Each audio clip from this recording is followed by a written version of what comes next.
8 go round then for race number 3. It is the Griffin Trophy, our feature race for the afternoon, over the 1,400 metres, headed by Perfect Match, who's won 2 of his 3 starts so far. An impressive last start course and distance winner. Witness Hunter's won his last 2, both course and distance. Nordic Warrior, smart winner. Happy Valley, 2 starts back over the 1,200. Shine Lot was 3rd behind Perfect Match last time out. Sure Win's been behind Perfect Match in his 2 starts so far. Quadruple double behind Monica last weekend. That was over the 1,400 metres. Murray's Partners having his 2nd start, and Le Terroir, cheek pieces go on 4th behind Perfect Match last time out. So we've made our way to the touchscreen to have a look at the speed map and some key races here, Brett. So the 8 of them go round. Perfect Match, does he make his own luck out in front? I would have probably thought so, Andrew. Yeah, I'm not sure there's anything in the race that can really test him for speed. Potentially quadruple double's the main one. I think maybe there's a chance that might happen with Perfect Match stepping and then trying to hold the rail and quadruple double getting to his outside. But he's looking to run the 1,400 quadruple double, so he probably wouldn't want to push the issue. And he did struggle to find the line the last 100 last start. I think Witness Hunter will be looking to trail Perfect Match. There is the option he could try and get outside of him too and sort of be in his face the whole way. The ratings do favour those two, obviously, ahead of Nordic Warrior, who's a 3rd pick on the ratings. But I think Perfect Match was ultra impressive last start and very professional for a young horse, so hard to see him not leading. Lightly raced though, Paul, so what have you got for us from track work? Well, we'll show him. I thought we'd show the main protagonist here. You can see Perfect Match. He wasn't doing anything too exciting here. It was just nice, easy, soft work, working with Supermodel at the back there. So he does it nicely, not really being pushed out, but he's a very fit horse. Now, here's the other one, the other main protagonist in the field, which is Witness Hunter. He's doing it nice and slowly as well. He's a nice horse as well, nice, big, strong horse. And, look, he's won his last 2 as well, Witness Hunter. He's in good form as well. And the other one I thought I'd show is Le Terroir. I really like this work. He took off from his partner horse there, Phantom Falcon, who is not a bad horse in his own right, but he just really took off. And I think this horse is really on the improve. Up to 1,400 might suit him. All right, OK. Bigger price at the moment, 20 to 1 about Le Terroir. Let's start off with Witness Hunter, though, and trainer Frankie Law. Frankie, Witness Hunter in the Griffin Trophy on Sunday. He's won his last 2. Are you happy with his form heading into the race? Yes, it's good form. I think after the last one, I just gave him 2 more trials and then straight to this race. He's good form. Was it always a plan to have a bit of a break between runs for him since that last run? Yes, because he's only 3 years old, so I give him a break over a month. So straight to this race, the form's good, but later on, he looked like a little bit further. So do you think even beyond 1,400 metres in the future will be better for him, Frankie? Yes. And what about, as you say, he's only a 3-year-old. How much potential do you think he still has? At this moment, I can't say because I still improve. I hope he can go up to Class 2, but need to wait and see. One of those trials that he's had recently was behind Perfect Match, who you take on Sunday. Is he the one to beat, do you think? What was your take on the race? Yes, I think Perfect Match is hard to beat. But anyway, I will talk to Susan to see what we plan. He's obviously very smart, isn't he, winning those 2 races. And the top 2 have to carry 125, so they're giving weight away as well. They are, but they've got the ratings on the board, so they're a fair way clear of the rest. I think they're the 2, you know, logically that you'd want to be siding with. Interesting to hear what Frankie said there just at the end. You know, he'll talk to De Souza and see what they're going to do with regards to the tactics, I presume. There's every chance they may try and get in the face of Perfect Match early. Be interesting to see. Yeah, he's got all that natural speed, Perfect Match, so they wouldn't want to take him on, but they might try and sit outside him. Try and be a little bit closer, perhaps. Well, they did team up with a certain Glorious Forever, and you wouldn't want to take on Time Warp, but they did. Yeah, well, this and they got a result. Can happen. It can happen, exactly, yeah. So I don't think they're just going to sit back and let him get his own way. No. So... Right. Well, here is the likely favourite and possible leader as well in Perfect Match. See what he's up against. The other horses take a check on. Shine Lot's here in the middle, Le Terroir down the outside, and Sure Win as well, who weakens out of it. Shine a Lot was quite a nice effort. He ran on nicely to finish 3rd.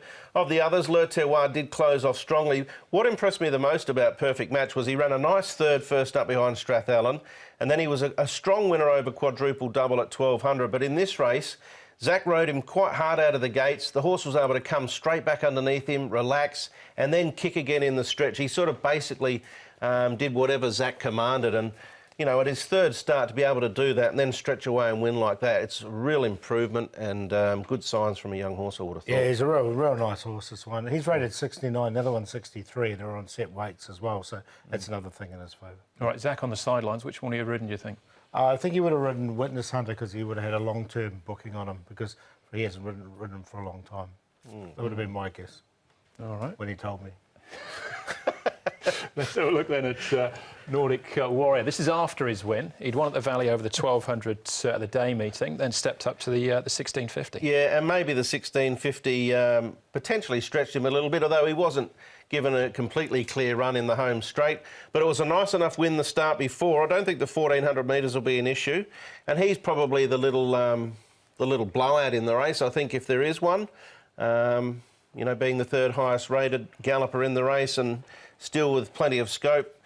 Yeah, look, I'd struggle to tip him to win, but I think he'll run well. Yeah, I've got him in the numbers as well. He's one of the other winners in the race, isn't he? So, yeah. And he did win that race nicely. And the further the better, I think, for him, won't he? He'll end up being a miler. I know his brother's a sprinter, but... Yeah, I don't know about further the better. But... Well, a mile, I think. If there's a bit of a scramble up front, then I think it helps him, put it that way, to maybe get over the top. All right, that's Nordic. We're a quadruple double. Pace query you're saying about in the map, Brett, and he did race on speed here, but maybe just didn't quite get home as strong as they'd have liked. Yeah, I think that's been the issue throughout his career, actually, even down the straight 1,000. He's always had lots of pace. He's just struggled in the final furlong of his races to really find the line. And again, that was evident here. Cordyceps to his outside, Hinyon Swiftness to his inside. I mean, the race is there to be won. Neither of those three could win it, it's fair enough to say. Monica came off their back. Touch of Luck finished hard. You can just see here, quadruple double. He's trying to stick with them. I think he's giving everything he's got. Well, I'm not sure if he's got the engine to match the others. That's the problem. Yeah, I think he needs a little bit more time. There's definitely wins in him. There's no question. Yeah, he has the speed, and I think if he could maybe drop in, take a hit. They went slow. He's got to turn a foot and could maybe get involved for a minor placing. But to suggest he might be winning might be, say, he's slightly against it as far as the conditions are concerned. So, perfect match. Odds on at this stage, Paul? Yeah, I'm going to go with him as well. Of the two, I think he sort of rates higher, and you can see in the ratings, he's rated 69, the other one's rated 63. They're both on level weights. So I'm going to stick with the perfect match to beat Witness Hunter, but they're the obvious two for me. Litoir, I like this track work, and I think he keeps improving this horse. So I'm going to put him in there for third. They're putting the cheek pieces on him as well. And Nordic Warrior, again, he's coming back from the 1650 actually at Happy Valley last time. So I've got him in there for fourth. But 1, 2, 8 and 3, but I think 1 and 2 looks they're nailed on Quinella, doesn't it? I would have thought so, Paul. Yeah, I've gone the same four numbers, same order, actually. Or did I? No, you had it slightly different. No, same. Same order, yeah, 1, 2, 8, 3. I think perfect match will lead. If something wants to pressure him, he'll let them go. He showed last start that he can come back underneath his rider and do what is asked of him, relax, settle in the run and then kick again. He looks a really nice horse, as does Witness Hunter. And I think in the stretch it'll be perfect match leading Witness Hunter by a length and a half. And it'll look like at some stage Witness Hunter potentially could run over him, but I think perfect match will just keep finding enough and get the job done. So 1 to beat 2, Le Terroir and Nordic Warrior. Those two are the little fly in the ointment if there is to be an upset, I would have thought. All right, the only change for me would be Shine a Lot, switch him out or switch him in for Le Terroir. But otherwise, yeah, the top three sort of pick themselves to a certain extent. Can we make any arguments at all? It's coming very quickly for Murray's partners. Only beat one home. He's a big price on debut. You'd have to improve a lot. Yeah, I'd have to improve a bit. And of the others who have missed sure win, we saw he's chased home perfect match. I mean, he was beaten nearly 20 lengths. I guess track work was OK during the week. Sure win, there was nothing wrong with it. But again, I think this might be a bit too rich for him this stage of his career. Yep, I agree. Quadruple double will run a cheeky race, I think, and maybe Shine a Lot could get into the minor money too.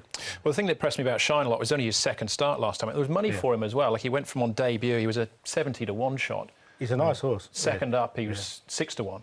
Yeah.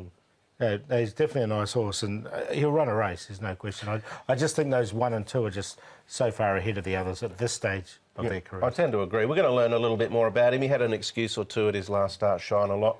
I didn't include him in the tips, but if he pinched minor money, I wouldn't be surprised. I'd be surprised to see him win, though. All right, absolutely. Perfect matches are very short price favourite at this early stage. All right, that's the feature race, the Griffin Trophy. We're back with the first leg of the TT. That's race 4 up next.